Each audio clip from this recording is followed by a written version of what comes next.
J'aurais bien attrapé ceux d'à côté, mais je voulais des enfants. Et puis, ça a bien marché. Je me suis mariée en mai 60 et j'ai eu Béatrice en novembre 61.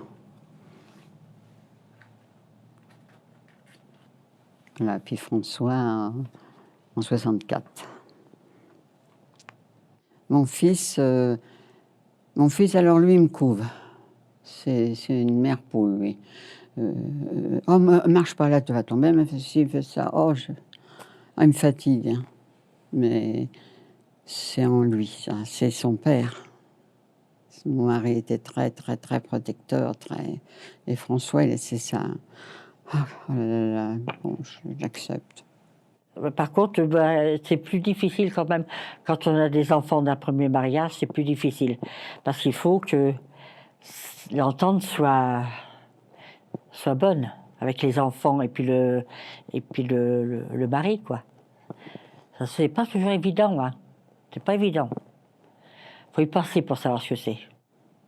Alors moi, je dis à mes enfants, quand ils se sont mariés ou qu'ils sont mis en ménage, je dis, si un jour, vous avez un problème, que ça ne va pas, il y a la maison. Vous pouvez revenir à la maison. Je dis, parce que moi, je ne veux pas que vous soyez malheureux. Quand on se met en ménage ou qu'on se marie, il ne faut pas qu'il y en ait un qui lève la main sur l'autre. Il ne faut absolument pas. On peut discuter. On a chacun son opinion. Hein, on n'est pas tous pareils. Mais il ne faut jamais, jamais, jamais se battre. Du jour qu'il y en a un qui lève la main sur l'autre, c'est foutu. Parce qu'il recommence toujours. Pour moi, il recommence toujours. Moi, il l'a fait pendant 7 ans, et pendant 7 ans, j'ai toujours pris sur la goule.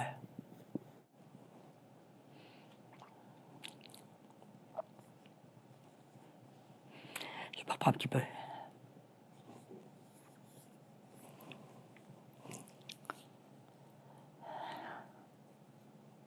Il y a des moments que on voudrait aider nos enfants et qu'on ne sait pas toujours comment faire. Parce qu'ils passent des gros problèmes et on ne sait pas comment les aider. Il y a des moments. Moi, ça m'est arrivé une ou deux fois que j'ai pas su vraiment comment l'aider au mieux. Mon gars mon fils aîné a passé un très gros moment et je me demande si j'ai bien su l'aider. Mais c'est pas évident parce que on est des personnes qui aiment son enfant, mais on ne sait pas comment leur parler, parce qu'on n'a pas appris à aider nos enfants. On est la mère, on n'est pas une personne qui est de l'extérieur pour pouvoir l'aider, on ne sait pas comment l'aider. Et ça a été un très très gros mauvais moment. La vie de maintenant, c'est plus la même que de mon temps. Hein. C'est plus pareil. Hein. On se met en couple, on part, on revient, on en prend une autre. Moi, je suis vieux jeu. Hein. C'est pas du tout pareil. Hein. Moi, personnellement, je préfère ma jeunesse à celle de maintenant. Je voudrais pas être jeune maintenant. Voilà, c'est tout. C'est parce que maintenant, il faut avoir du bagage, et puis si on en a trop à travail, et puis bon, il faut se battre plus que nous, on s'est battus. Moi, ce que je leur donnerais comme conseil, c'est de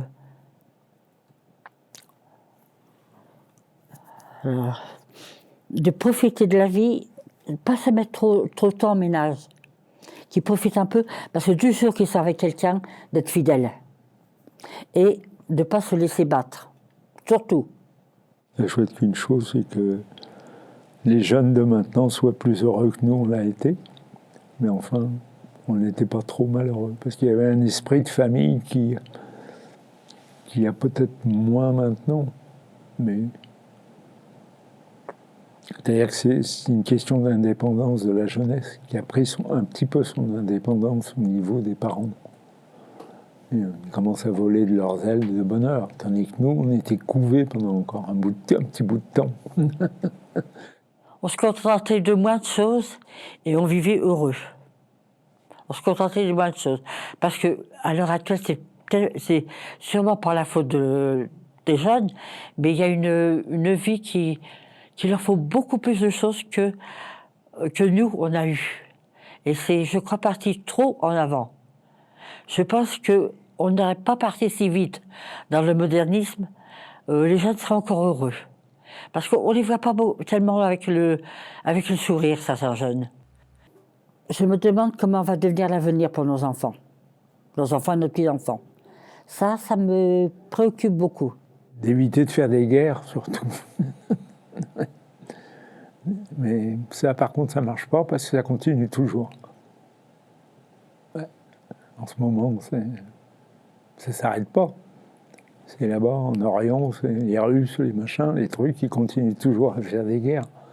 De différence de race, tout ça, qu'on soit tous unis, tous ensemble, tous, qu'il n'y ait pas de limite, qu'on soit... Mais c'est pas possible. Hein. Déjà, de mon enfance, il y avait la guerre, on avait une haine contre les Allemands. Toute petite, on m'a élevée comme ça, avec cette haine-là. Alors, quand il y a eu, après la guerre, les villes qui se rapprochaient, tout ça, mes parents ne voulaient pas que l'Allemagne soit avec nous. Puis après, moi, je continuais aussi, mais après, j'ai dit, mais non, c'est ridicule. La génération qui arrive, qui est de mon âge, tout ça, on a besoin de communiquer. Par contre, on ne s'occupe pas si c'est des êtres humains qui y vont. Ouais. Et ça, c'est dramatique. Ce qui me fait peur, c'est pour mes petits-fils. Et si jamais il y avait une guerre, quelque chose, ils ont 33 ans, un de 29, un de 33. C'est ça qui me ferait peur s'il y avait une guerre ou une révolution, quelque chose en France. En souhaitant que les générations futures soient un petit peu mieux.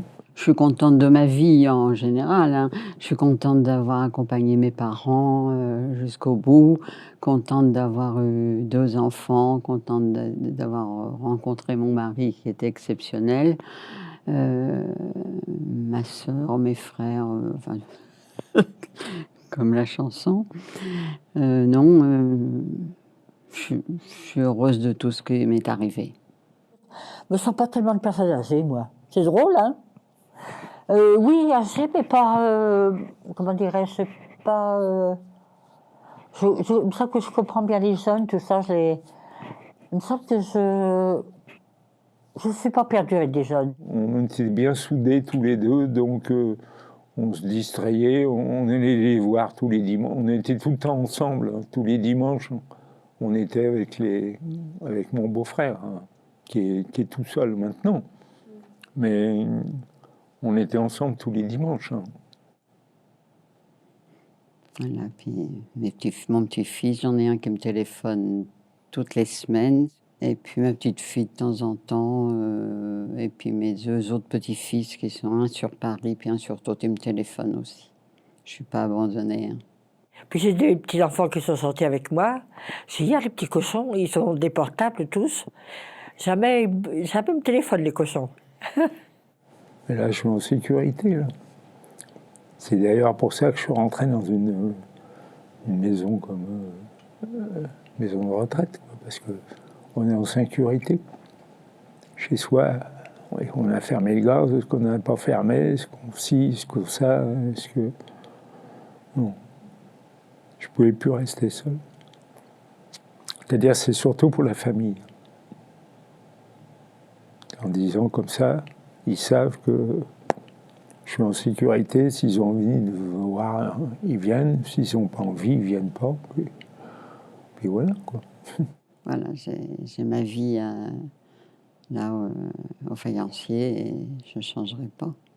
Parce que ma fille voulait après le décès de mon mari, elle m'a dit « Oh, tu viendras vivre avec moi » et tout ça. J'ai dit « On n'a pas le même âge, on peut pas mélanger 2 générations. Moi, je veux vouloir regarder Question pour un champion, elle va vouloir regarder autre chose. On ne va pas avoir les mêmes centres d'intérêt à la télévision. » J'ai dit « Oui, oui, oui, oui ». Puis non, c'est pas possible. Enfin, fin de compte, ma vie est bien remplie. Hein. Si je partais maintenant, je crois que mes enfants auraient un bon souvenir. Ils m'ont pas vu, ou ils m'ont vu très mal au moment où j'étais enfermée à la Croix-Rouge. Là, je ne vais jamais ressortir de là-dedans. Si j'ai 81 ans, mais si je fais encore des bêtises, hein. Oui, on n'est pas parfait. Hein, Puis heureusement, parce que ce sera très sonné, hein, peut-être. Non, je trouve que j'ai une belle vieillesse, malgré le manque de mon mari, mais je pense qu'il est toujours amoureux de moi. C'est dur, mais il faut lutter tout le temps. Parce que c'est ça la vie. Hein. C'est une éternelle lutte. Mais quand tu as du bon, allez hop, en profiter en plein. Faire l'andouille s'il le faut, passer pour une andouille, mais c'est pas grave. Parce que moi, à mes 80 ans, j'ai fait l'andouille. Puis j'étais contente. Je ne regrette rien de ma vie. Si c'était à refaire, je referais pareil. Pas la guerre. Hein. Eh oui, c'est une vie. On est plus près de la sortie que de l'entrée. Enfin.